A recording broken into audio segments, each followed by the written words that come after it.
Saudações a todos. Vamos buscar no livro Nas Fronteiras da Loucura, do Manuel Filomeno de Miranda, psicografado por Divaldo Franco. Logo no início, ele faz uma análise das obsessões baseada ali nos ensinamentos de Kardec, né? Então, ele começa falando, pegando aqui num determinado ponto, para que a gente possa trabalhar essa ideia da obsessão, das influências.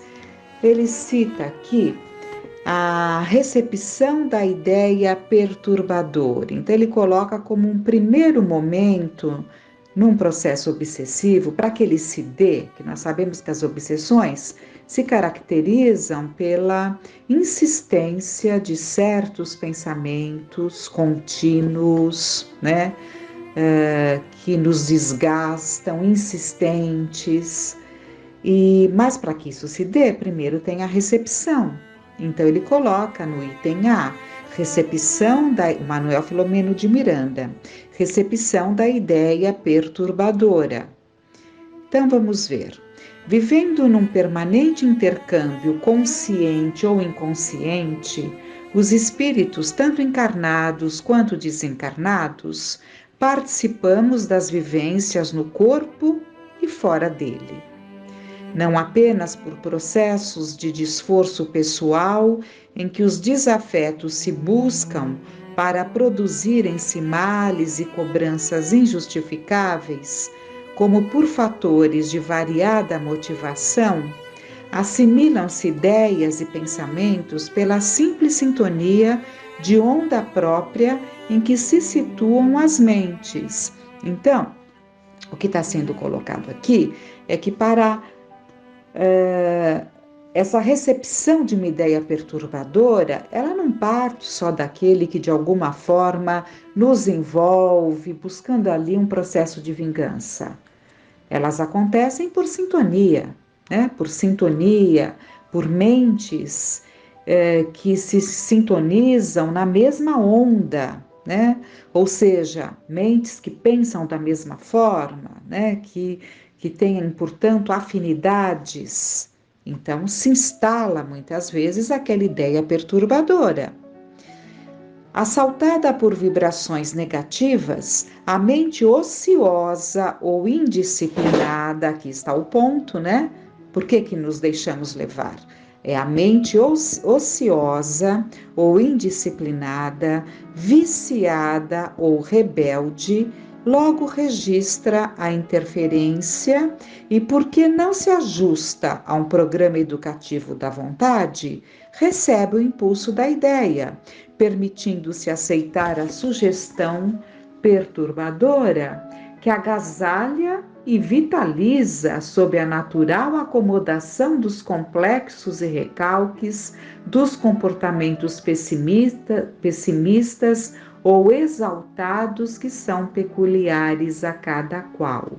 Então, por que existe essa recepção, né?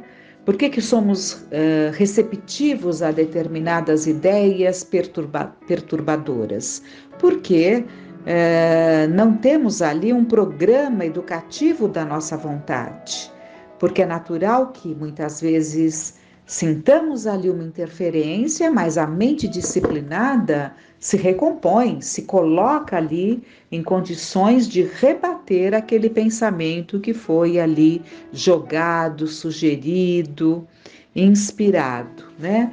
Mas quantas vezes, né, agasalhamos esses pensamentos, damos vida, portanto, a ele, né, e o acomodamos na nossa mente em função dos nossos complexos, dos nossos recalques, né?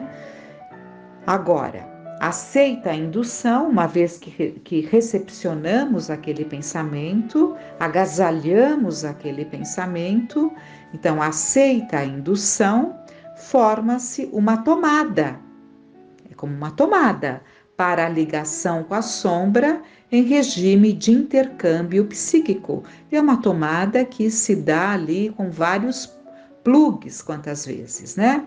De uma mente passar para outra, quando existe ali alguém interessado em nos atingir, né? Muitas vezes ele se utiliza de outros, então é como uma tomada que vai se ligando ali às outras mentes para alcançar o objetivo.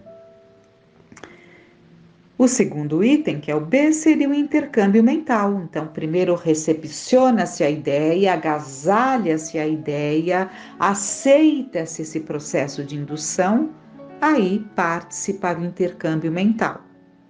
Fixada a ideia infeliz, os porões do inconsciente desbordam as impressões angustiosas que dormem armazenadas, confundindo-se na consciência com as informações atuais, ao tempo em que se encontra em desordem pela influência da parasitose externa que se vai assenhoreando do campo exposto sem defesas.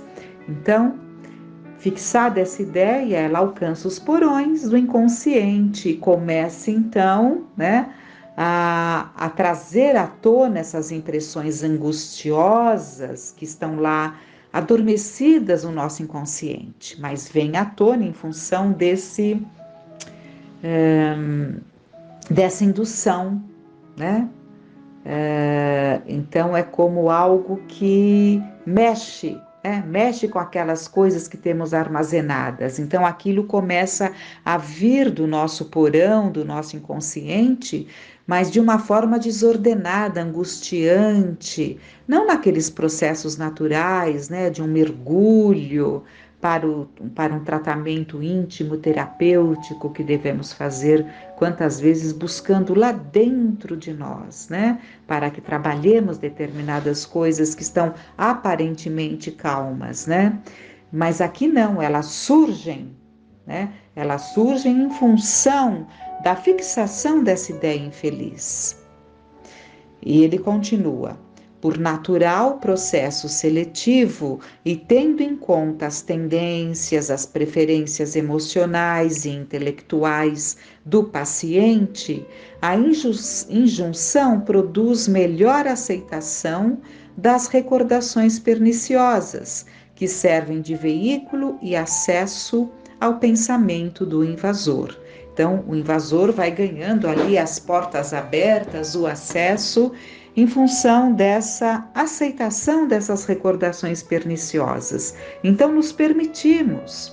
É quando vamos lá mexer naquele baú, trazendo mágoas que estavam ali mais adormecidas, trazendo vontades, tendências que estávamos ali trabalhando, lutando, estavam acalmadas, né? Então, mexe-se em todo esse processo.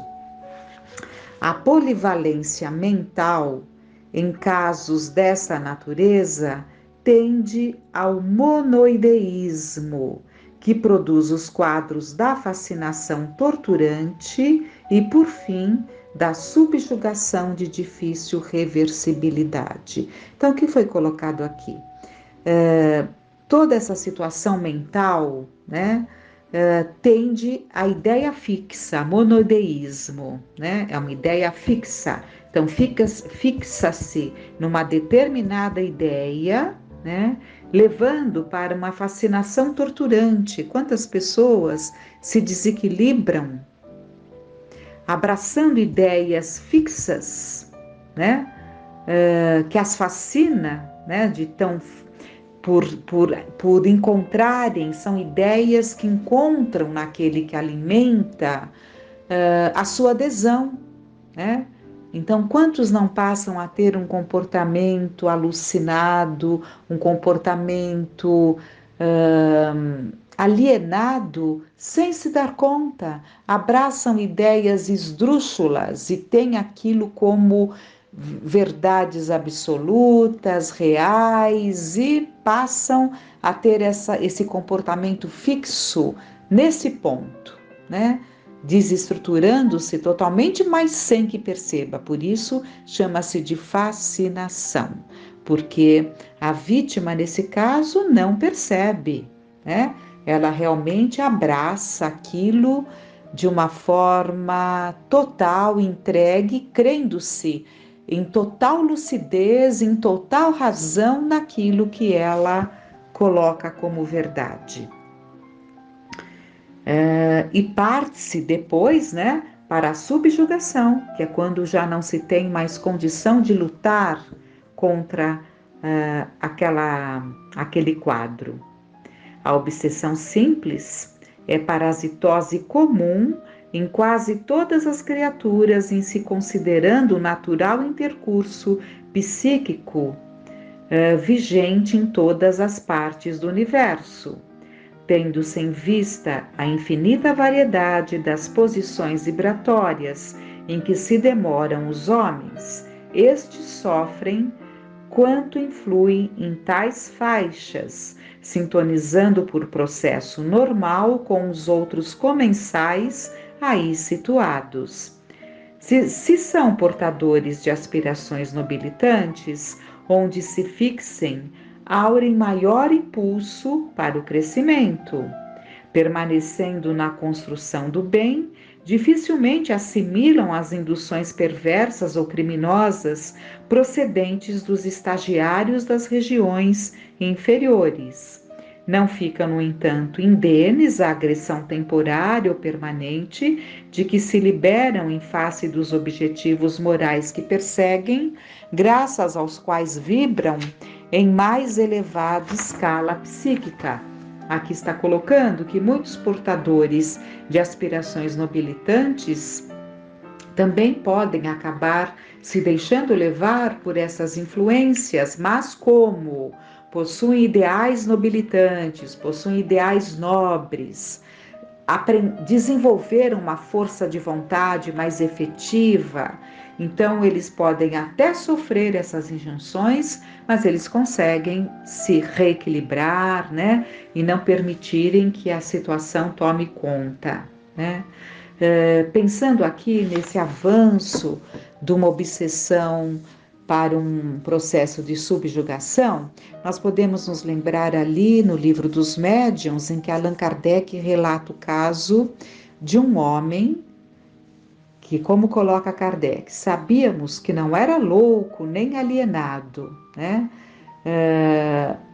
Mas ele sofria muito, porque em plena praça pública ele se ajoelhava diante de uma mulher desconhecida e lhe fazia ali um pedido de casamento, algo nesse sentido, de joelhos, né? E ele lutava tanto para não fazer isso, mas ele sentia uma pressão tão grande ali atrás do seu joelho, né, na sua perna ali, que ele se via, ele caía de joelhos e não se controlava e agia daquela forma. E ele muito sofria com isso porque ele tinha plena consciência do que ele estava fazendo, mas ele não conseguia se controlar, né?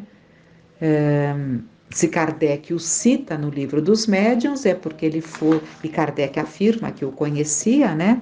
E sabia que não era loucura, é porque com certeza ele fez parte ali daqueles que procuravam a Kardec buscando ajuda, né? Então, vamos continuar aqui.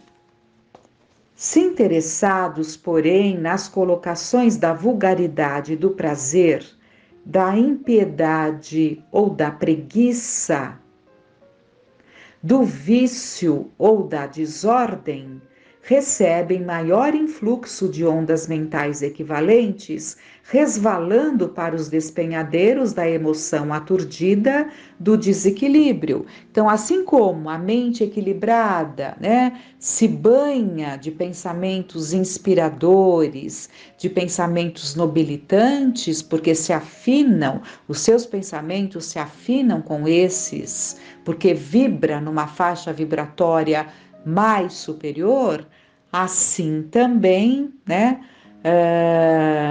Aqueles ali, todos nós, se estivermos mais interessados no prazer, na impiedade, na preguiça, Pensemos muito, a preguiça é altamente danosa. No vício ou na desordem, recebemos então o influxo dessas ondas mentais equivalentes. Tais pacientes conduzem ao leito, antes do repouso físico, as apreensões angustiantes, as ambições desenfreadas, as paixões perturbadoras, demorando-se em reflexões que as vitalizam, vivendo-as pela mente quando não encontram meios de fruí-las fisicamente.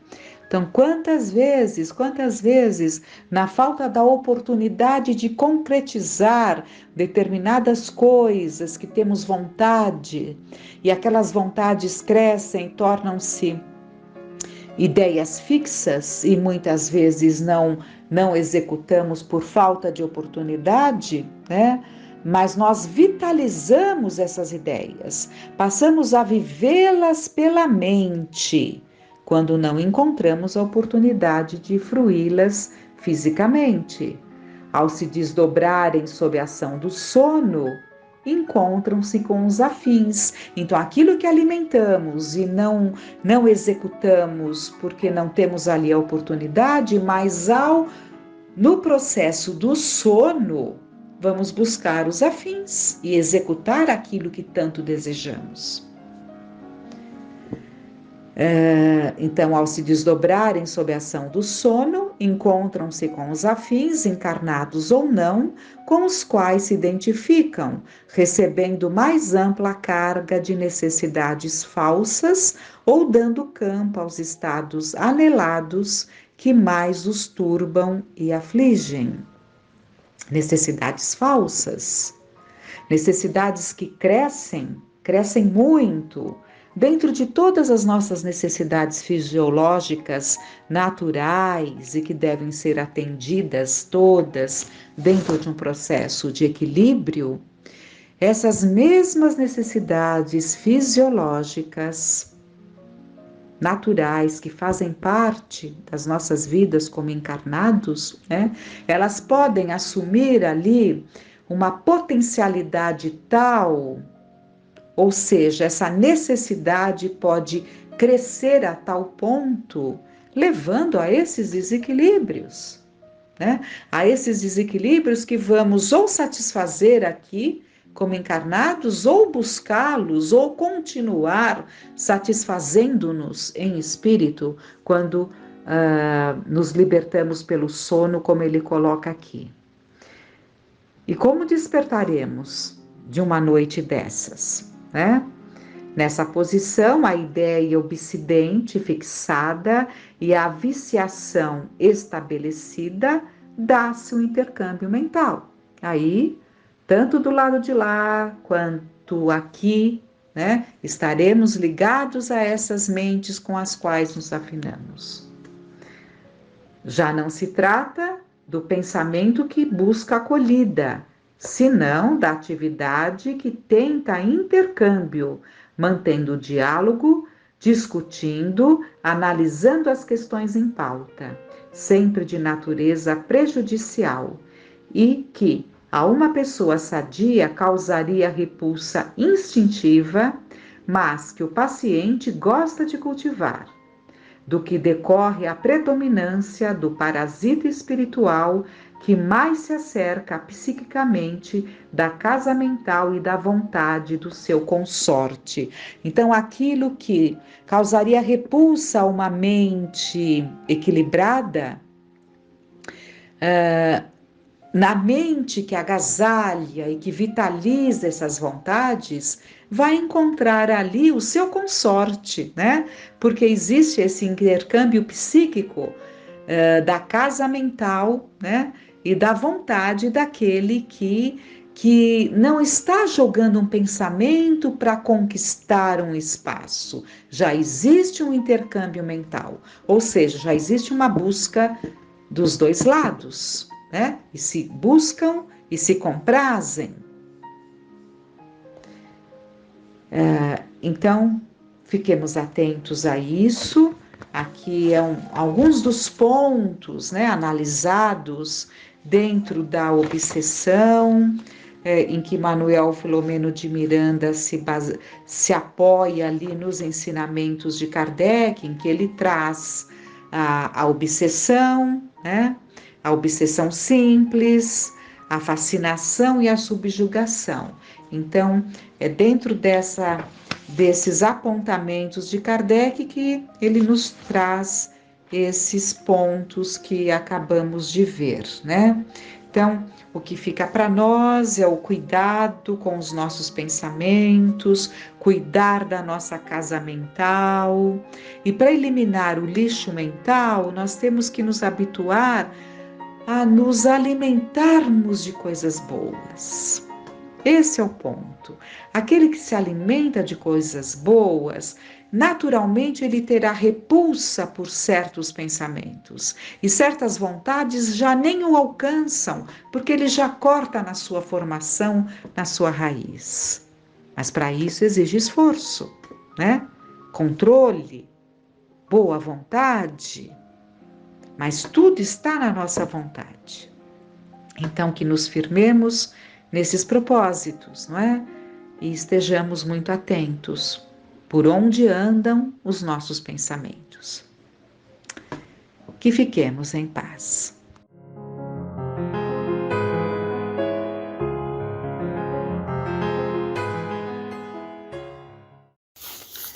Olá a todos, nós hoje trouxemos o livro que chama Emmanuel, que são mensagens do próprio Emmanuel através da psicografia do Chico Xavier.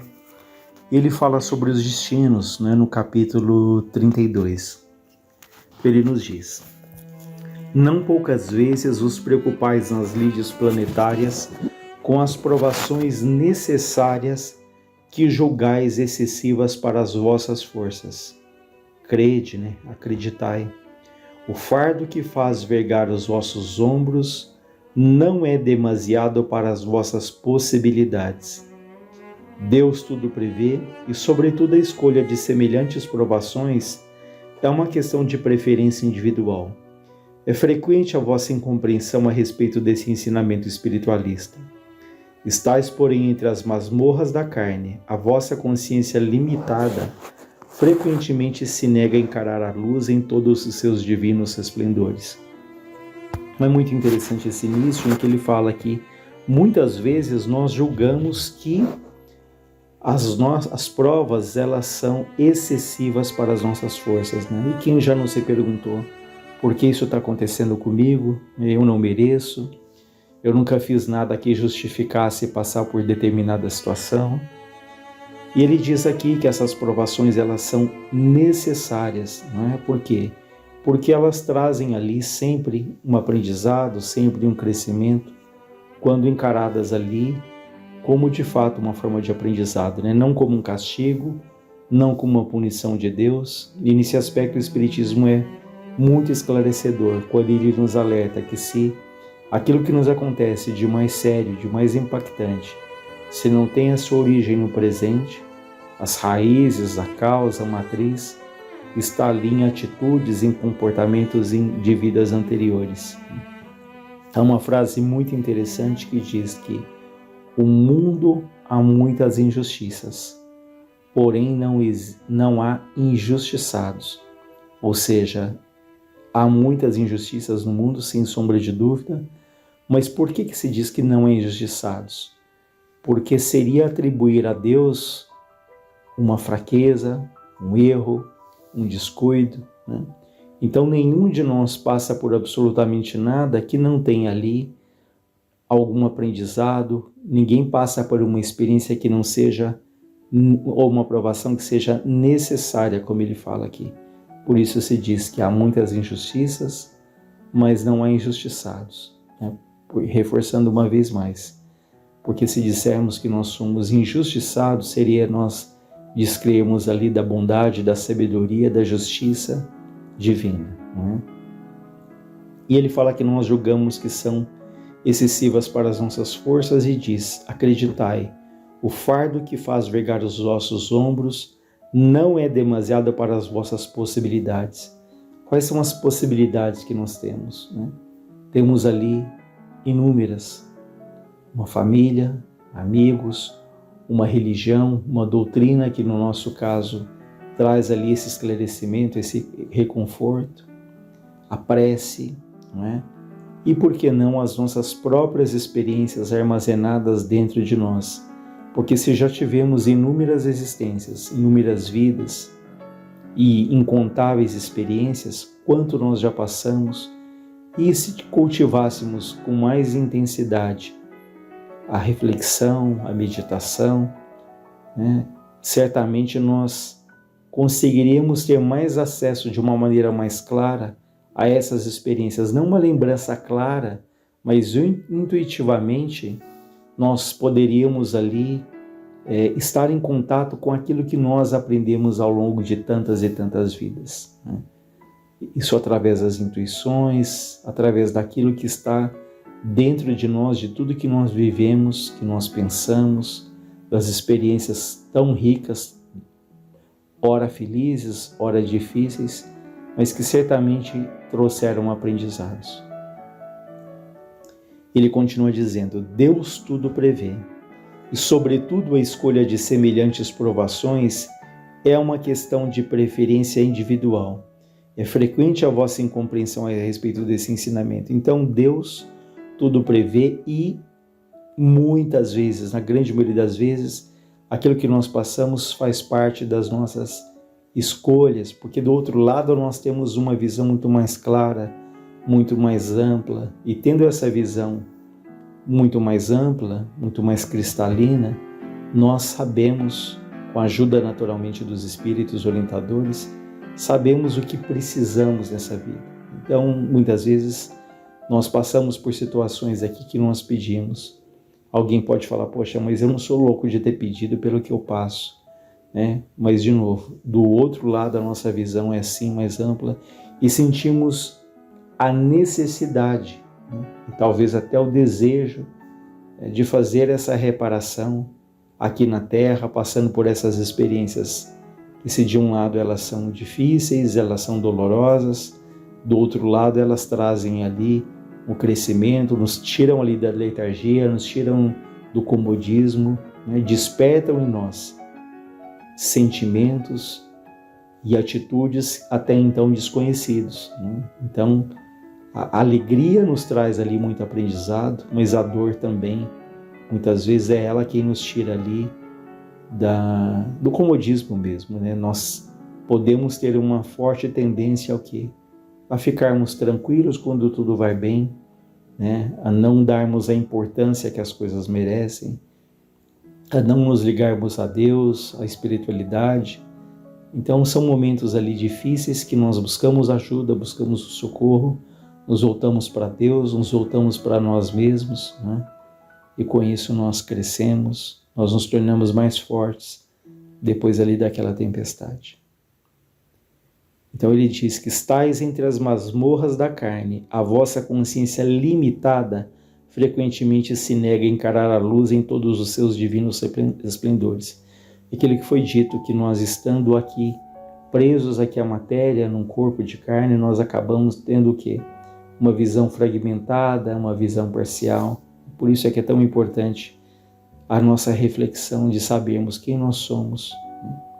Qual é o nosso propósito aqui na Terra, o que Deus espera de cada um de nós, o que nós podemos fazer, né? Não só em relação ali às pessoas que estão diretamente ligadas ali à nossa família, mas o que podemos fazer no meio em que nós somos colocados, no nosso trabalho espiritual, no nosso trabalho material, nas pessoas que encontramos ali ao longo da vida, não é? Ele diz ainda: somente fora da existência material podeis refletir acertadamente sobre a verdade. Apenas a vida espiritual é verdadeira e é eterna. E estáis certos que, com a satisfação dos menores caprichos sobre a face do mundo, podereis adquirir elementos meritórios para a existência real? O gozo reiterado não vos enlaçaria ainda mais na trama da carne passageira? Sabeis se podereis suportar a riqueza sem os desregramentos, a mesa lauta, a mesa farta sem os desvios da gula, a posse sem o egoísmo, o bem-estar próprio com o interesse caridoso pela sorte dos outros? Ou seja, se tudo acontecesse de acordo com os nossos desejos, com a nossa vontade, se tivéssemos fartura em tudo, né? A riqueza, a posse, né? O bem-estar próprio o tempo todo, será que nós nos preocuparíamos com os outros? Será que teríamos um olhar para aqueles que caminham ao nosso lado? Será que preocuparíamos com o nosso lado espiritual? E ele diz: ponderai tudo isso e descobrireis o motivo pelo qual a quase totalidade dos seres humanos escolheu o cenário obscuro e triste das dores para argamassar o tesouro das suas felicidades imorredoras e o patrimônio das suas aquisições espirituais. Aquilo que foi dito, que do outro lado, tendo essa visão mais ampla, nós sim sabemos que determinadas experiências vão ali nos trazer depois felicidades ali infinitas, né? Duradouras.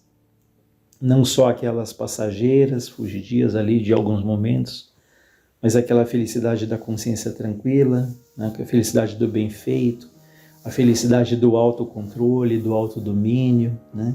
Essa felicidade que parte a partir do momento em que nós vamos nos sintonizando com Deus, né? Com a mensagem do Cristo, com os nossos espíritos ali que nos querem bem. Então tudo isso gradativamente, dia a dia, pouco a pouco, vai nos fortalecendo, vai trazendo uma maturidade, vai trazendo a lucidez que todos nós buscamos aqui na Terra, né? Ele diz: muitas vezes já têm sido repetidos os ensinamentos que estou transmitindo sobre as provações terrestres de cada indivíduo. Muito antes da encarnação, o espírito faz o cômputo, né, o balanço das suas possibilidades. Estuda o caminho que melhor se lhe afigura na luta da perfectibilidade e, de acordo com as suas vocações, segundo o seu grau de evolução já alcançado, escolhe em plena posse de sua consciência a estrada que se lhe desenha no porvir, fecunda de progressos espirituais. Então o espírito, antes da encarnação, ele faz esse balanço das possibilidades, das necessidades, e de acordo com o seu grau de maturidade, ele escolhe, né, quais são as situações as quais ele vai passar aqui na Terra, porque ele reconhece que é uma estrada que será fecunda de progressos espirituais. Ou seja, a gente não está falando aqui de um progresso material, de sucesso, de projeção. E dentro desse aspecto, o sucesso ganha um outro significado. É visto sobre um outro prisma. Sucesso, o que é do ponto de vista espiritual? É aquele que parte da Terra com a sua consciência tranquila, deixando ali afeições, né, aprendendo ali a amar e a se sentir amado, a reconhecer o amor que vem do outro. Então são outras conquistas, é uma outra projeção que não essa que nós somos cobrados o tempo todo, né? De sermos bem-sucedidos, de termos sucesso. Então tudo isso, o nosso trabalho é extremamente importante, né? Nós devemos e podemos sim buscar o melhor ali, mas tudo isso é um meio para uma coisa muito maior, que esse nosso crescimento espiritual. Em outro momento ele fala: isoladamente, cada um tem no planeta o mapa das suas lutas e dos seus serviços. O berço de todo homem é o princípio de um labirinto de tentações e de dores, que são inerentes à própria vida aqui na Terra, labirinto por ele mesmo traçado, e que necessita palmilhar com intrepidez, né, com coragem moral.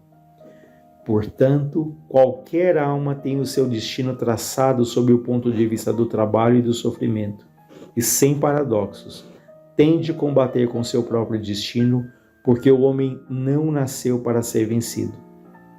Todo espírito labora, né, luta para dominar a matéria e triunfar dos seus impulsos inferiores. Então, cada um de nós aqui na Terra tem o nosso mapa, tem o nosso desenho, tem a trilha que um dia foi planejada, né? Então, por isso é que é interessante que a gente não fique comparando a nossa vida com as outras pessoas. O que é bom para um pode não ser bom para o outro. Cada um ali tem o seu caminho, cada um tem as suas lutas, cada um tem as suas alegrias, as suas conquistas. Mas o que é comum para todos, sem sombra de dúvida, são os momentos difíceis, né? São as tentações, como fala aqui, as dores, que isso é inerente ainda ao planeta que nós estamos vivendo, mas que isso foi traçado ali, como foi dito, na grande maioria das vezes por nós mesmos, de acordo com o quê? Com a nossa maturidade, com o nosso merecimento, né? Então nós vamos ali, e ele fala que nós temos que palmilhar, encarar isso com coragem, né? Com intrepidez, ele diz aqui. E quando ele diz que o homem não nasceu para ser vencido, mas para dominar a matéria. Porque nós falamos, às vezes nos perguntamos, quando eu vou vencer essa dificuldade? Será que eu vou morrer assim? Eu não tenho condições, eu não tenho capacidade. Mas eles deixam desde um momento muito claro, desde o início muito claro, que nós nascemos, né, com as condições, com as ferramentas para vencermos ali as nossas lutas. Não somos perfeitos, é muito natural que partindo daqui, eventualmente a gente deixa ali alguma outra coisa que não foi bem feita, alguma pendência, mas o que se conta o que é o esforço, né? Tanto que Kardec diz que reconhece o verdadeiro espírita pelo esforço que ele faz para dominar as suas más tendências. Vejam que ele não diz que o verdadeiro espírita é aquele que é perfeito. Ele diz o quê? É aquele espírito que luta para dominar as suas más tendências, né? Então é aquele que se esforça, aquele que batalha, é aquele que se reconhece ali um aprendiz e não se considera ali o dono, o senhor da verdade, né? Então esse é o verdadeiro espírita. E finalizando ele diz, é dessa verdade que necessitais convencer-vos. Existe aprovação e faz-se externa, faz-se necessário não se entregar inteiramente a ela. O espírito ordena e o corpo obedece. Ou seja, existe a prova para todos, mas nós não podemos nos entregar a essa prova, dizendo até, esse é meu karma, eu mereço, Deus é que quer esse castigo. Não. Nós não podemos nos entregar. Então é o equilíbrio de nem aquele que se revolta contra a vida, contra Deus, contra os outros, contra si mesmo. E também, no outro extremo, não é aquele que se acomoda à situação. Não, eu tenho que sofrer, é meritório aos olhos de Deus, quanto mais eu sofro, mais eu me aproximo de Deus. E não é isso. Deus não quer o nosso sofrimento, Ele quer o nosso aprendizado, o nosso crescimento. Mas nós paramos por aqui, mas fica aí para a nossa reflexão. E quem tiver interesse está no livro Emmanuel, que está no capítulo 32. Que Deus nos abençoe, nos fortaleça.